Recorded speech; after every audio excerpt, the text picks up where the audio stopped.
আসসালামু আলাইকুম প্রিয় দর্শক, এই ভিডিওটা সকলে না টেনে সম্পূর্ণ দেখতে থাকুন। আর ভিডিওটা লাইক, কমেন্ট, শেয়ার, সাবস্ক্রাইব করুন।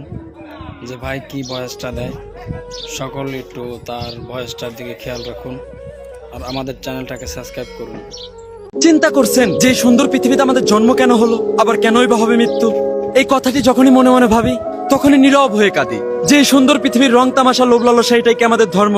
নাকি উল্টা পথে হাঁটছি আমরা, করছি মিথ্যা কর্ম করছি অনেকে ধর্মবিরোধী, কারণ সুদ ঘুষ খাই, আবার আজান দিলে টুপি নিয়ে ঠিকই নামাজ পড়তে যাই। নামাজে দাঁড়িয়ে স্রষ্টার কাছে দুহাত তুলে চাই মাপ, আবার নামাজ শেষে অর্থের লোভে করতে থাকি পাপ। কারণ অর্থের লোভে অন্ধ আমরা, গন্ধ আমাদের মন, ওই গন্ধ মনের দরজায় তালা মেরে তার কাছে মাপ চাইতে হবে সারাক্ষণ। কারণ এই অর্থকারী বাড়ি একদিন সবই রবে, আমাদের জন্য বরাদ্দ হবে এই 3.5 হাত মাটি। তাই দুনিয়ার লোভ লালসা ভুলে গিয়ে আগে এই মনটা করতে হবে খাঁটি।